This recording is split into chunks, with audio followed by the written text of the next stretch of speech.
Assalamualaikum warahmatullahi wabarakatuh. Salam sejahtera bagi kita semua. Pada kesempatan kali ini, kami dari kelompok Volta ingin membahas soal fisika. Nah, izinkan kami memperkenalkan kami dahulu. Saya sendiri Narwasa Ketua yang bertugas. Kemudian rekan saya Julian Ika, F.I. Adi Fatwa, Audrika Irsa, Nuk Atari, dan Muhammad Hakim. Sudah dimulai. Assalamualaikum warahmatullahi wabarakatuh. Izin dulu perkenalkan diri, nama saya Muhammad Abdul Hakim, bisa dipanggil Hakim. Saya dengan nomor urut 100. Nah, di sini saya ingin menjelaskan terkait soal nomor 1. Kemudian kita baca dulu soalnya di sini. Sebuah mobil bermasa 1494 kg bergerak dengan kecepatan 25 meter per sekon. Nah, di sini berarti kecepatan awalnya 25 meter per sekon. Kemudian diletakkan tiba-tiba dan mobil pun berhenti. Nah, kata berhenti di sini menandakan bahwasanya mobil itu kecepatan akhirnya itu 0, itu berhenti, diam dia. Dan lanjut, gaya pengereman antara badan jalan adalah 1940 Newton. Kemudian berapa waktu yang diperlukan mobil untuk berhenti? Asumsikan badan dapat diabaikan. Oke, kita langsung ke pembahasan saja. Nah, di sini sesuai yang saya bilang tadi, diketahui masa segini sekian, kemudian V0 nya 25, PT nya 0 karena dia berhenti, kemudian diketahui F rata-ratanya sebesar 1940. Nah, pertama-tama yang perlu kita cari yaitu kita mencari A dulu. Kita cari A nya dulu, kita pakai rumus F sama dengan M kali A, itu kesamaan Newton. Nah, di sini F nya kita ketahui 6940, kemudian masanya kita ketahui 1494 dikali A. Kemudian kita mainkan pakai matematika biasa. Nah, di sini minus menandakan bahwasanya mobil ini mengalami perlambatan gitu. Tapi minus di sini itu dia bukan besaran, berarti dia arah. Jadi nggak terlalu berpengaruh gitu. Kemudian setelah mengetahui A, kita pindah ke mencari ke rumus GLGB biasa, yaitu VT sama dengan V0 tambah A kali T. Nah, kita ketahui di sini VT-nya itu 0. VT ini sebagai kecepatan akhir, V0 sebagai kecepatan awal. A percepatan dan T yang kita cari, yaitu waktu. VT-nya itu 0, V0-nya 25 tadi sebagai yang kita ketahui. Kemudian percepatannya perlambatan jadi minus 4,64 T. Nah, kemudian kita mainkan, kita pindahkan, minusnya bisa kita coret, kemudian kita peroleh T-nya sebesar 5,38 T, seperti itu.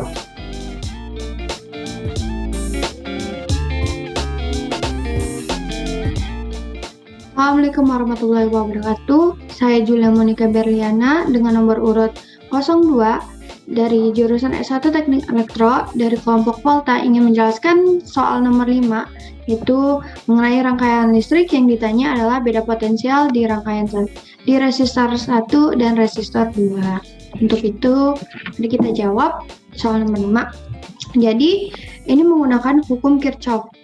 Hukum Kirchhoff yang digunakan adalah hukum Kirchhoff 2. Hukum Kirchhoff 2 itu adalah sigma GGL ditambah sigma I kali F itu sama dengan 0, dimana ada aturan-aturan tertentu untuk menentukan arah loop dan juga menentukan arah arus. Yaitu yang pertama untuk arah loop ya. Jika loop mengenai kutub negatif dulu, jadi dari kutub negatif dulu lalu ke kutub positif, maka si GGL-nya itu akan bernilai positif. Lalu kalau loop yang kedua mengenai kutub positif dulu, baru mengenai kutub negatif atau yang pendek, ini kutub positif, ini kutub negatif, maka P-nya itu akan bernilai negatif, seperti itu.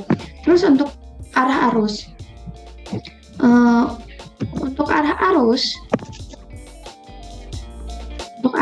jadi kalau arah arusnya itu searah dengan loop,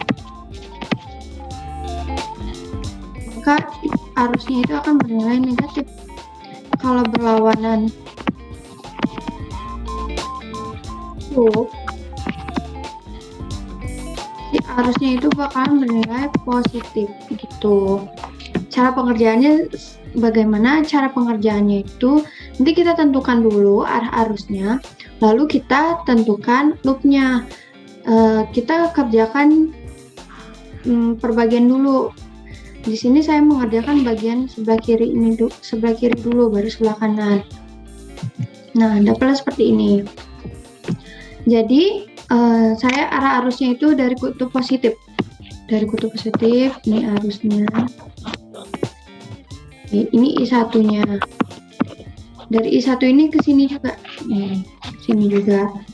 Terus yang sebelah kanan, saya juga arusnya berasal dari kutub positif ke sini.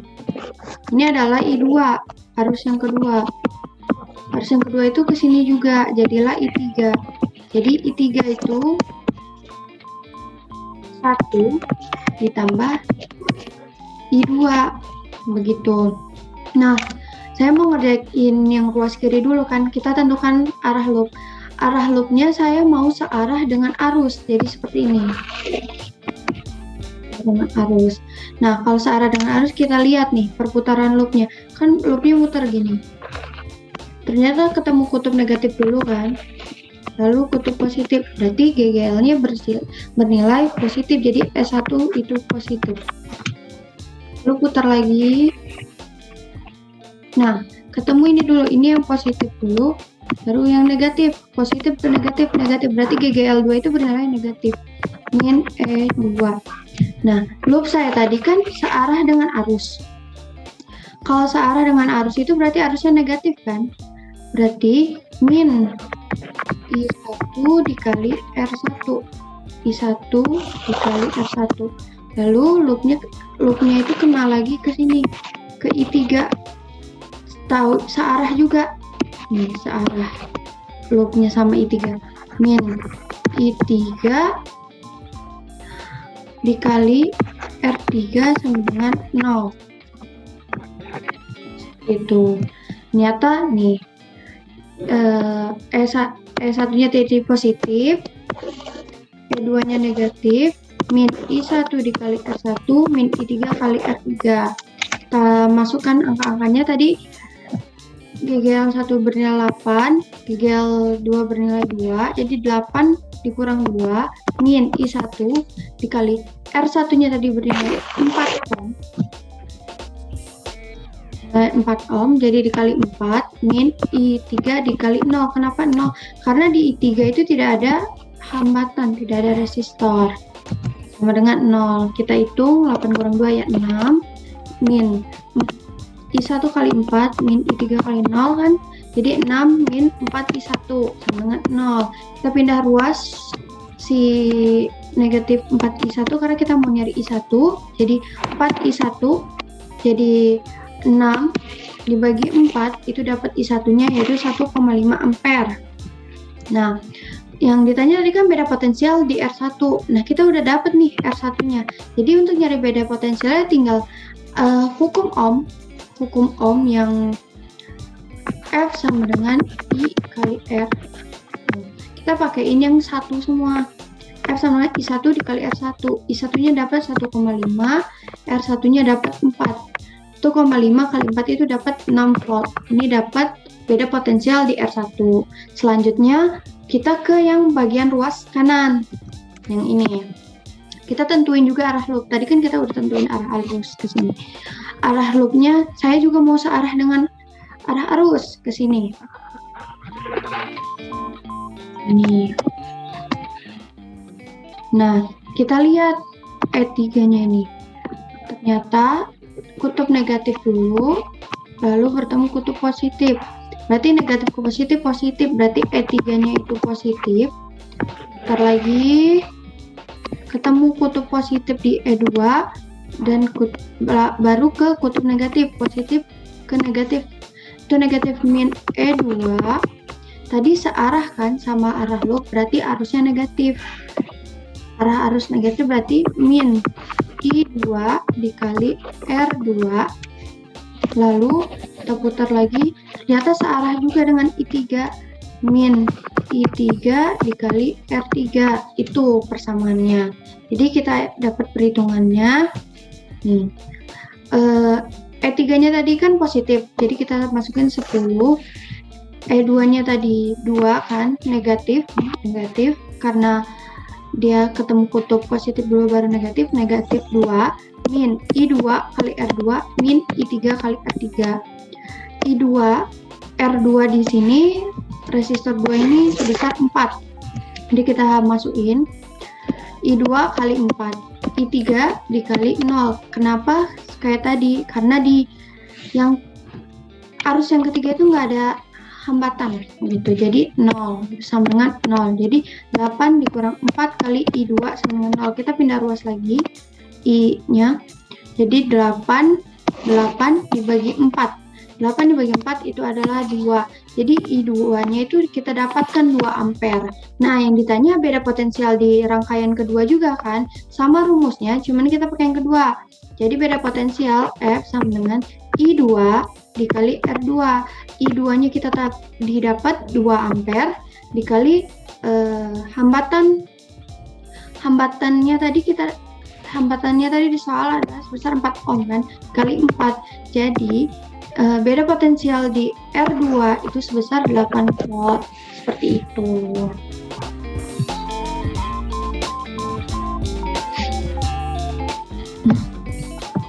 Jangan bilang nggak aku.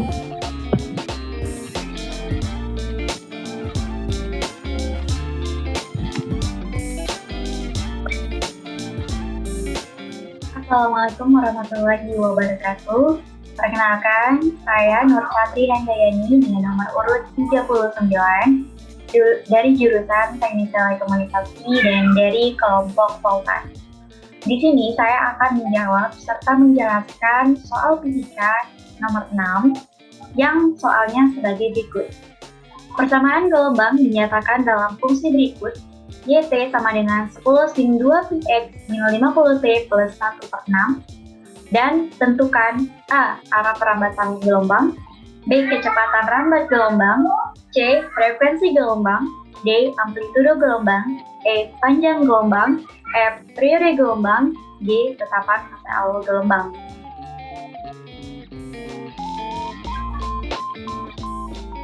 Adapun pembahasan dari soal tersebut sebagai berikut. Pertama, terlebih dahulu kita harus menulis apa-apa yang diketahui pada soal agar memudahkan kita dalam menyelesaikan soal tersebut. Nah, adapun yang diketahui pada soal tersebut yaitu persamaan gelombang. YT sama dengan 10 sin 2πx min 50t plus 1/6. Kemudian disederhanakan menjadi YT sama dengan 10 sin 2πx min 100pt plus pi/3. Kemudian, kenapa persamaan gelombang ini harus disederhanakan agar dapat memudahkan kita menyesuaikan persamaan gelombang yang ada pada soal dengan persamaan umum gelombang pada umumnya. Adapun persamaan umum gelombang pada umumnya yaitu YT sama dengan plus minus A sin omega T plus minus KX plus theta 0. Nah, yang pertama pada soal ditanyakan arah rambat gelombang. Kita lihat pada persamaan gelombang yang ada pada soal. Di sini, jika amplitudo pada gelombang bernilai positif, maka arah gelombangnya berjalan dari atas. Jika amplitudenya negatif, maka gelombangnya berjalan dari bawah. Jika ketetapan gelombangnya bernilai positif, maka arah gelombangnya merambat ke kiri pada sumbu X negatif. Jika ketetapan gelombangnya negatif, maka arah rambatnya merambat ke kanan pada sumbu X positif. Nah, kita lihat nih pada soal persamaan gelombangnya. Di sini, nilai K-nya adalah positif. Itu berarti arah gelombangnya merambat ke kiri X negatif. Sedangkan amplitudenya bernilai positif.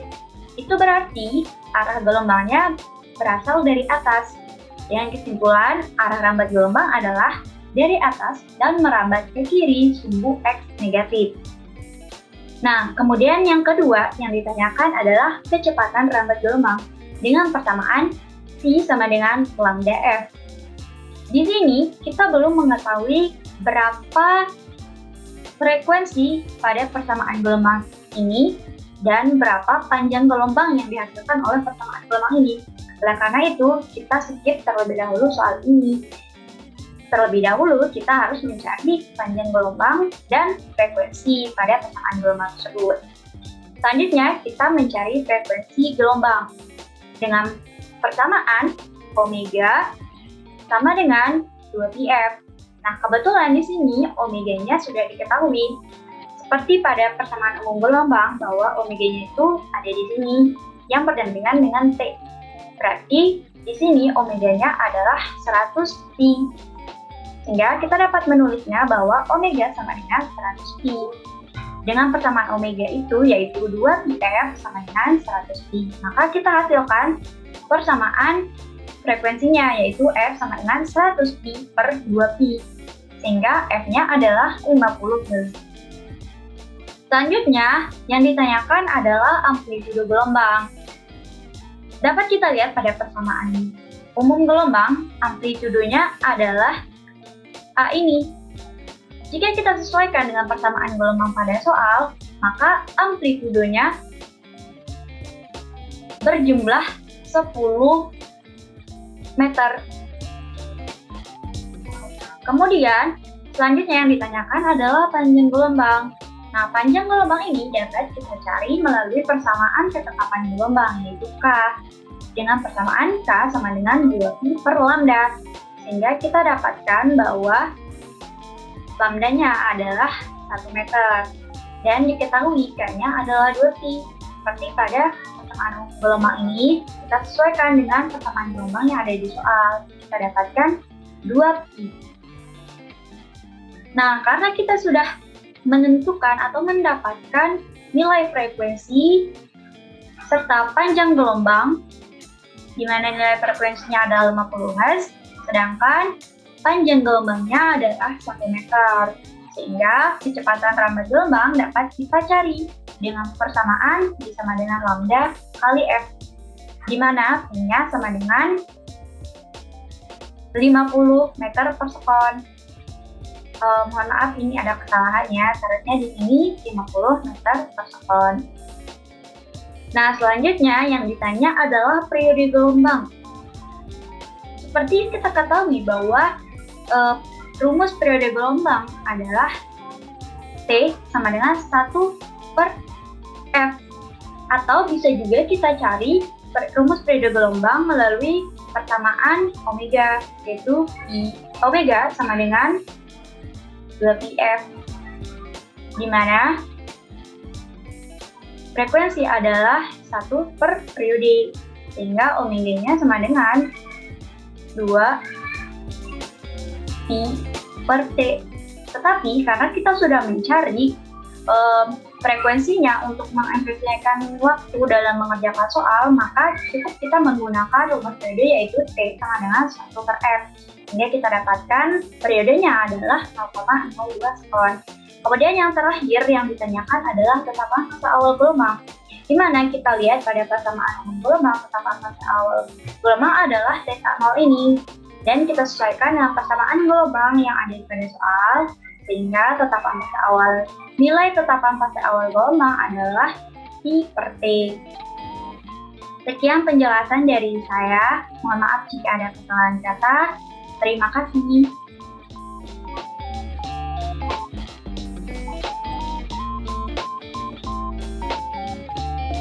Oke, Assalamualaikum warahmatullahi wabarakatuh. Sekarang giliran saya. Oke, sebelumnya perkenalkan nama saya Refli Adi Fatwa dengan nomor urut 13 dari kelompok Volta. Oke, kali ini saya akan membahas soal nomor 7. Oke, langsung saja soalnya. Perhatikanlah rangkaian listrik seperti ditunjukkan pada gambar. Berapakah arus yang mengalir pada hambatan 2 ohm? Oke, nah di sini sudah ada nih gambar rangkaian listriknya. Nah, untuk mempermudah, kita cari komponen atau variabel yang ada pada soal nomor 7 ini. Oke, kita mulai cari apa saja sih variabel yang ada pada soal ini. Oke, yang pertama nih, ini itu ada hambatan. Oke, nah hambatan itu R kan ya. Oke, kita ambil R1. Oke, nah R1 ini nilainya 4 ohm. Oke, nah di bawahnya lagi ada hambatan. Ini kita namanya aja R2 dengan nilai 2 ohm. Dan di bawahnya lagi ada hambatan, kita namai R3 dengan nilai 6 ohm. Oke, nah selain hambatan ada juga nih variabel yang lainnya. Ada apa lagi? Oke, nah di sini itu ada tegangan dengan 12 volt dan di bawahnya lagi ada tegangan dengan 8 volt. Nah, jika kita sudah menentukan variabel apa saja yang terdapat pada soal, nah kita langsung nih ke pertanyaannya. Apa sih yang ditanyakan di soal nomor 7 ini? Oke. Soal yang ditanyakannya itu, berapakah arus yang mengalir pada hambatan 2 ohm? Oke, jadi yang ditanyakannya itu arus yang mengalir pada hambatan 2 ohm. Kita hapus terlebih dahulu biar rada rapih. Oke. Nah,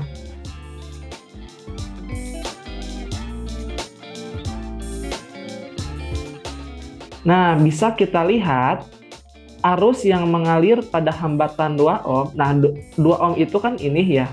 Oke, nah arus yang mengalir pada hambatan 2 ohm itu yang mana? I1K, I2K, atau I3K?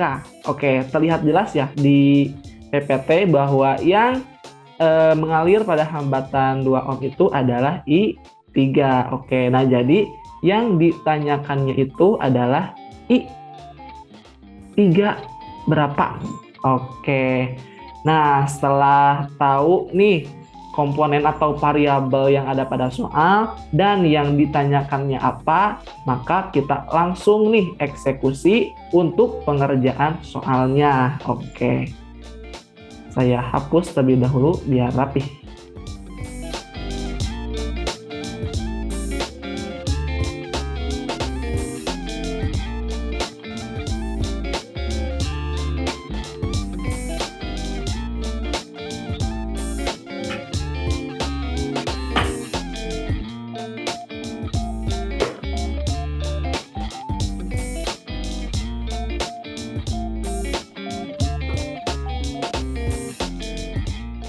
Oke, nah untuk mengerjakan soal nomor 7 ini terdapat hukum yang mempermudah kita menyelesaikannya. Oke, yang pertama itu ada hukum Kirchhoff 1. Oke, hukum Kirchhoff 1. Di mana hukum Kirchhoff 1 itu I masuk sama dengan I keluar. Oke, di mana arus masuk sama dengan arus keluar. Oke, nah kita bisa lihat nih pada gambar di samping ini. Mohon maaf ya agak kurang jelas karena ini gambar manual. Oke, nah di sini ada I1 kan ya. Oke, nah I1 ini berjalan dan di bawah itu membuat cabang si I1 itu. Ada yang I2 di sini, ada ke I3 di sini. Nah, jadi sesuai dengan hukum Kirchhoff 1, maka dapat ditulislah I1 sama dengan I2 ditambah I3. Nah, ini kita bisa simpan sebagai persamaan pertama. Oke. Lanjut, kita hapus terlebih dahulu supaya rapih. Oke.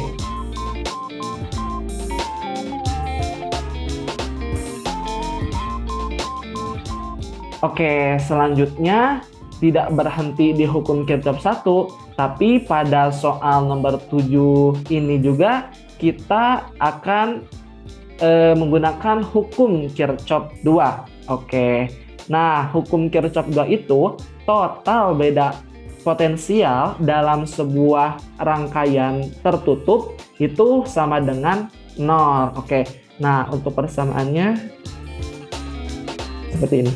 Mohon maaf agak jelek ya, belum terbiasa. Aduh. I kali R sama dengan 0. Oke, nah ini untuk persamaan hukum Kirchhoff kedua. Oke, gak apa-apa lah ya, anggap bagus saja. Oke, nah setelah itu kita bakal nentuin nih loop. Oke, nah pada rangkaian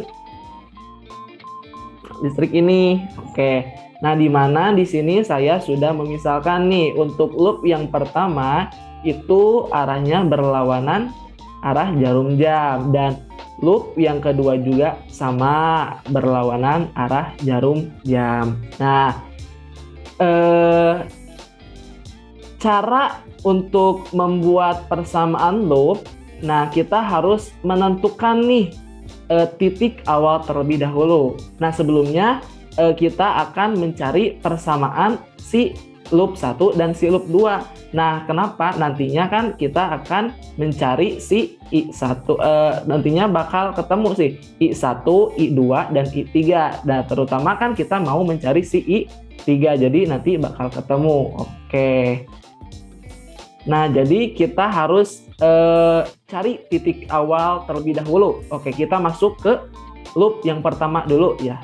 Oke, kita masuk ke loop yang pertama. Nah, di sini saya akan menentukan titik awalnya. Oke. Nah, karena di sini saya misal arah si loopnya itu berlawanan jarum jam, jadi ke kiri terlebih dahulu si arah majunya. Oke. Nah, di sini itu ada hambatan 4pi. Oke, hambatan 4pi. Dan di mana si hambatan ini dialiri oleh si I1. Oke, jadi di sininya ditulis 4I1.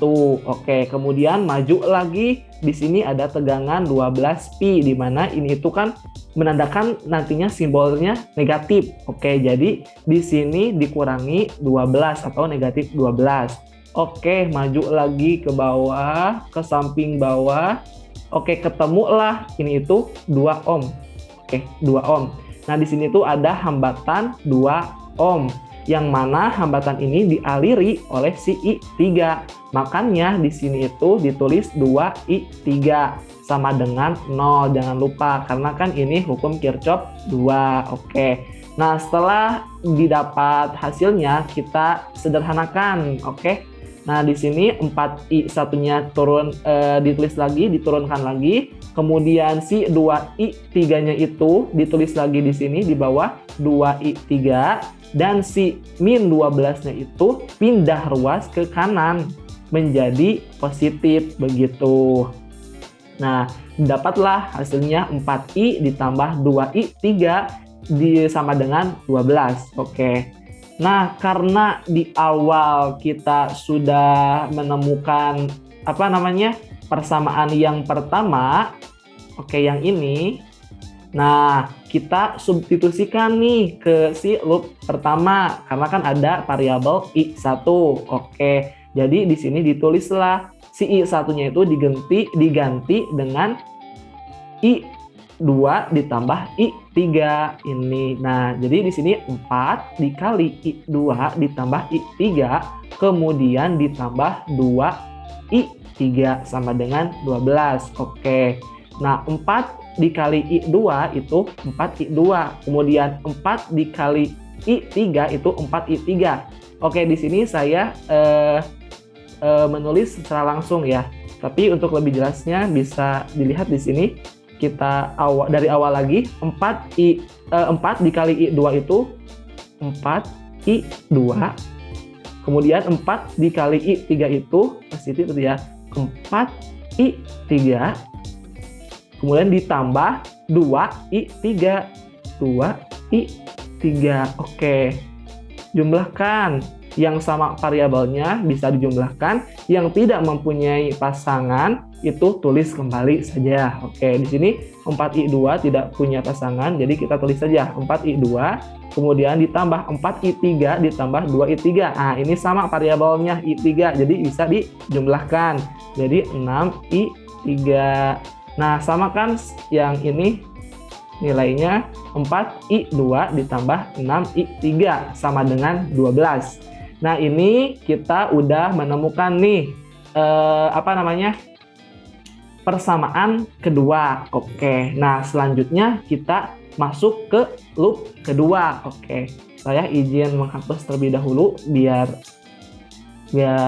rumet, biar rapi. Oke.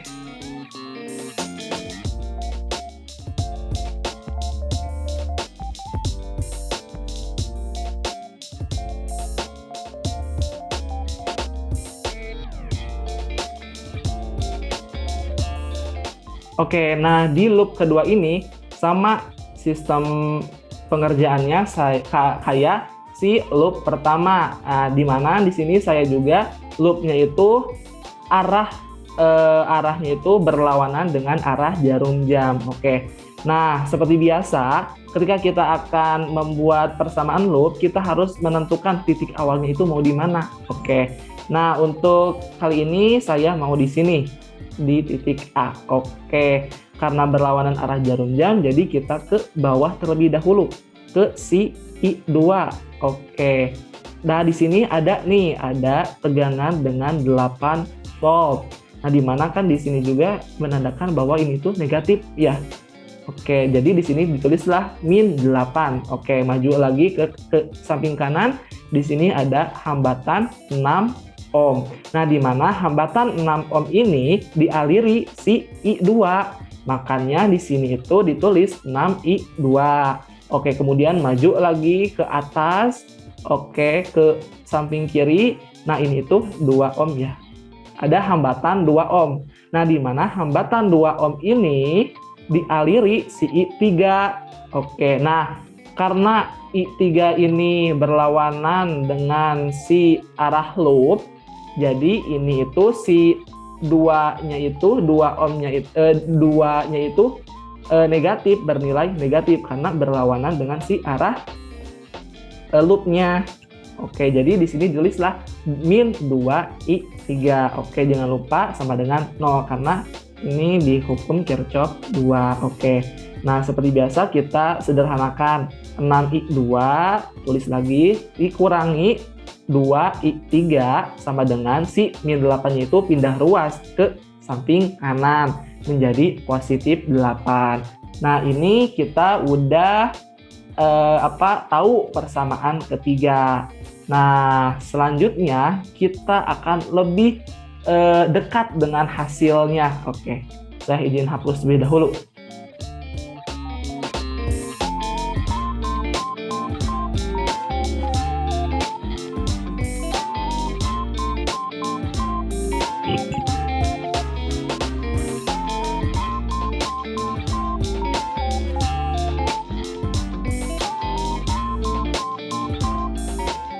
Oke, nah di sini kita akan mengeliminasi. Nah, supaya apa? Supaya kita tahu si nilai I3-nya. Karena kan yang tadi ditanyakannya itu si I3 ya, arus yang mengalir pada hambatan 2 ohm, yaitu si I3 TA.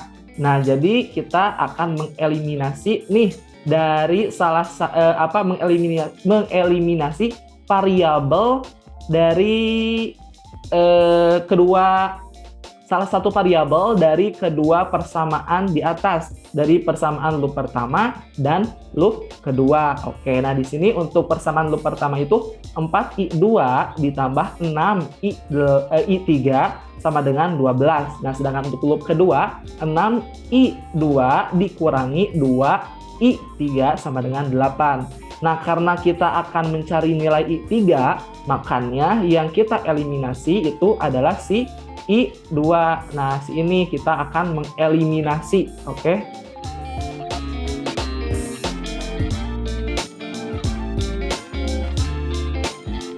Oke, kita akan mengeliminasi si I2. Oke, bagaimana caranya? Caranya kita tinggal samakan saja angka si I2-nya. Caranya untuk yang atas kita kalikan 3 dan yang bawah itu kalikan 2. Dan didapatlah untuk hasil si loop pertama itu 12I2 ditambah 18I3 sama dengan 36. Nah, sedangkan loop yang kedua itu didapat hasil 12I2 dikurangi 4I3 sama dengan 16. Nah, setelah sama nih nilai si I2-nya, kita eliminasi dengan cara dikurangi. Oke, dikurangi. Nah, 12 I2 dikurangi 12 I2 habis kan? Oke, coret. Nah, 18 I3 dikurangi min 4 itu hasilnya 22 I3.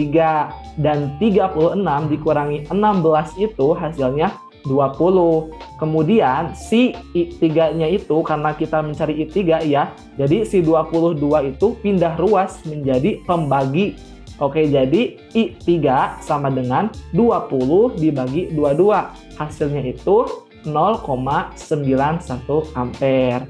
Oke, itu mungkin hasil arus yang mengalir pada hambatan 2 ohm itu 0,91 ampere.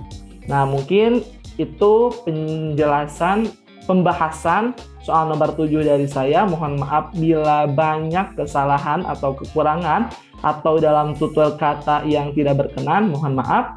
Sekian dari saya, dilanjut ke nomor selanjutnya oleh teman saya.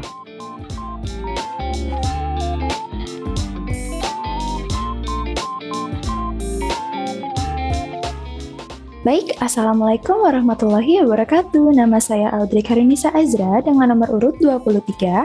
Pada kesempatan kali ini saya akan mencoba untuk menjelaskan soal nomor 8, yaitu sebuah tabung sepanjang 1,2 meter ditutup di salah satu ujungnya. Sebuah kawat ditempatkan di dekat ujung lainnya yang terbuka. Kawat ini memiliki panjang 0,330 meter dan memiliki massa 9,60 gram. Kawat ini diikatkan di kedua ujungnya dan berosilasi dalam nada dasarnya. Nah, ternyata terjadi resonansi antara nada dasar tabung tersebut dengan kawat ini. Nah, kita di sini disuruh untuk menentukan berapakah frekuensinya, lalu kita juga harus menemukan tegangan kawatnya. Langsung kita mulai mencarinya yuk.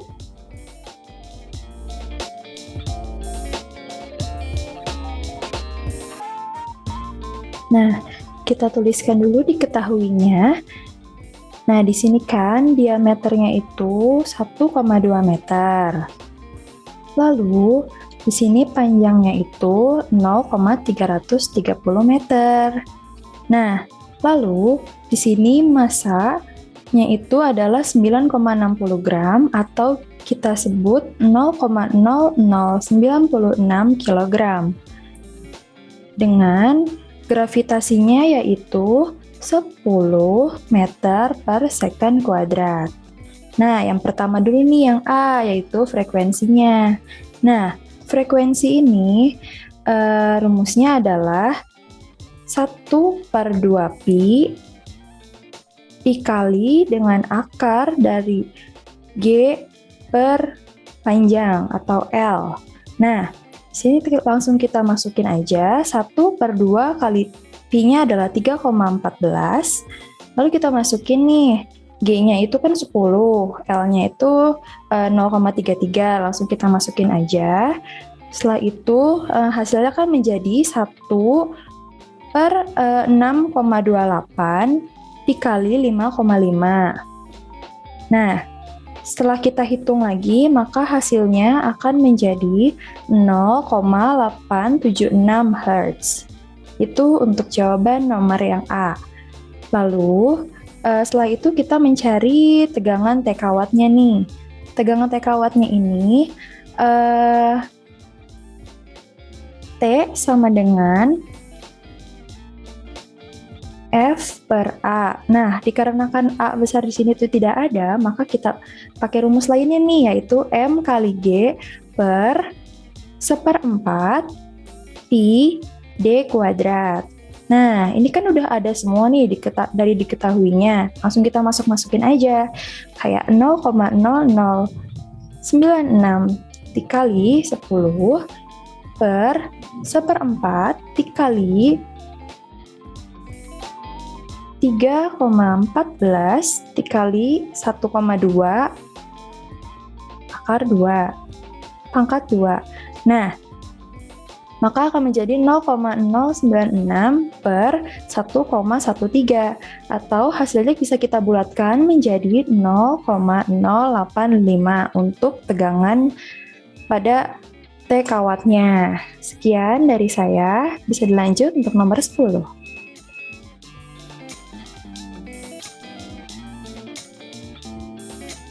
Oke, pada kesempatan kali ini saya akan membahas soal nomor 10. Nah, soal nomor 10 ini adalah mengenai katrol ya, atau mekanika kelas. Nah, pada kesempatan kali ini saya akan membacakan soal yang lebih dahulu. Balok M1 bermassa 460 gram dan M2 bermassa 500 gram dihubungkan dengan katrol dengan jari-jari 5 cm. Gesekan pada katrol diabaikan. Nah, ketika dilepaskan ternyata balok M2 jatuh 75 cm dalam 5 detik tanpa slip pada katrol. Nah, kita ditanya di sini adalah besar percepatan balok, tegangan tali T2 alias tali T ini, kita kursornya, baru tali T1, dan besar kecepatan angular katrol. Angular katrol ini katrolnya sistemnya, dan besar inersia rotasinya atau gaya yang terjadi inersia, momen inersia. Nah, di sini kan kita tahu ya, ada diketahui massa M1, M2 dari jari katrol R dan jarak jatuh dari benda M2 yang lebih berat ini 500 gram, yaitu 75 cm dan 5 detik. Jadi pertama-tama kita akan cari besar percepatan balok. Nah, ini yang soal A, besar percepatan balok. Nah, kita menggunakan rumus GLBB ya. S sama dengan P0T tambah setengah AT kuadrat. S-nya 75 kali 10 2. Nah, tadi kan 75 cm. Tapi kita tahu bahwa satuan internasional itu adalah meter. Jadi kita buka dulu ke dalam kondisi meter. Jadi 75 kali 10 pangkat 2 meter. Sama 0. 0 itu dapat dari mana sih? 0 itu adalah pada saat kondisi seimbang. Jadi awalnya sistem itu seimbang, belum ada pergerakan. Nah, baru setengah AT kuadrat. A-nya yang kita cari, jadi variabel yang ditetapkan. T-nya apa? T-nya waktu yang tadi kita dapat 5 sekon. Nah, setelah itu baru kita masukkan, kita bagi, dapatlah 1,5 sama 25A. Nah, A-nya itu 0,06 meter per second kuadrat. Cuman dengan penulisan yang lebih rapi, A sama dengan 6 kali 10 pangkat 2 meter per second kuadrat. Lanjut ke soal kedua, tadi besar tegangan tali T2. Nah, besar tegangan tali T2 tuh kita analisis dulu katrolnya dan benda M2. Ini benda M2 ya. Nah, benda M2 itu ada dua gaya yang terjadi, ada tegangan tali dan M2G. Nah, A-nya itu ke bawah. Kenapa A-nya ke bawah? Karena berat pada benda 2, yakni 500 gram, itu lebih berat daripada benda M1. Jadi dia akan cepatnya ke bawah. Dia akan menarik ke bawah. Nah, di sini kita pakai rumus hukum Newton kedua, sigma Fg sama dengan M kali A. Nah, mekanika klasik biasa. Nah, kita tahu gaya ini bergerak hanya pada sumbu Y. Sumbu X itu tidak ada pergerakan sama sekali. Maka daripada itu, kita masukin M2G. M2 ini G ini gaya normal atau gaya berat daripada benda. Jadi dari benda, massa benda kali gravitasi. T itu adalah tegangan tali yang menahan benda itu. Jadi tegangan, nah itu A itu kecepatannya. Nah, percepatan kita udah tahu kan. Sebenarnya harusnya percepatan ini tulis minus karena ke bawah. Tapi karena itu hanya faktor arah, kita akan masukkan tetap 6 kali 10 pangkat 2. M-nya 0,5, 500 gram, tapi kita ubah ke satuan internasional kilogram. Baru M2 juga, G-nya gravitasinya kebetulan saya pakai 10 meter per second kuadrat. Saya juga bisa pakai 9,8, tapi kebetulan saya pakai 10 meter per second kuadrat. Kali 5 min T2 sama 0,03. 5 min 0,03. Jadi tegangan pada tali 2 itu 4,97. Sama seperti pada soal B, yang dicari sekarang adalah tegangan tali 1. Nah, tegangan tali 1 bedanya adalah A-nya atas. Kenapa? Karena dia ketarik atas. Karena benda yang 2 itu turun ke bawah karena lebih berat. Dia lebih ringan. Jadi sama juga, dia tidak ada sigma Fx. Jadi tidak ada gaya yang bekerja pada Fx, hanya ada sumbunya. Jadi sigma Fy benda 1 sama dengan M1 kali A, T1 min M1 kali B. Kenapa T1? Nah, kenapa T1? Karena T1 lebih besar dibanding M1G, makanya dia ketarik ke atas. Kalau yang di B ini, T2-nya lebih kecil, makanya dia kedorong ke bawah. Nah, itu perlu diketahui. Nah, terus T1 min 0,46 kali 10 sama dengan 0,46 kali 6 kali 10 pangkat min 2. Nah, jadi T1 dapat 4,6276 Newton. Lanjut ke soal berikutnya, yaitu soal nomor D, percepatan angular. Nah, percepatan angular itu apa sih? Percepatan angular itu rumusnya ini, AT sama dengan R kali alfa. Alfa itu apa? Alfa itu percepatan sudut. Nah, percepatan sudut itu sama dengan angular, satuannya radian per second kuadrat. Jadi, A-nya kan kita udah tahu totalnya. 6 kali 10 pangkat min 2. Ya udah kita langsung masukin aja. Ubah rumusnya jadi alfa sama dengan AT per R. R itu apa sih? Jari-jarinya. Jari-jarinya tadi kan kita udah tahu. Dia tuh 5 cm kan. Alias 5 kali 10 pangkat 2 meter. Nah, jadi kita tinggal masukin aja 6 kali 10 pangkat min 2 per 5 kali 10 pangkat min 2. Coret 10 pangkat min 2 ya sama dengan 1,2 radian per second. Dan yang terakhir adalah kita cari torsi atau momen inersia ya. Torsi itu sama dengan I kali alfa. Nah di sini yang dicari kan I itu momen inersia, alfanya kita udah tahu, alfa itu kecepatan. Nah I kali alfa itu sama dengan T2 kali R T1 kali R, itu gaya yang bekerja tadi. Jadi jari-jari daripada katrol dengan tegangan kali ini. Nah langsunglah kita masukin T2R 4,97 kali 5 kali 10 pangkat min 2 kurang 46,676 kali 5 kali 10 pangkat min 2. Nah, kita masukin matematika biasa, berarti I sama dengan 0,0126. Atau untuk diperjelas, I sama dengan 1,426 kali 10 pangkat min 2 kilogram. Ini sekian dari penjelasan kelompok kami. Terima kasih. Mohon maaf bila ada salah kata.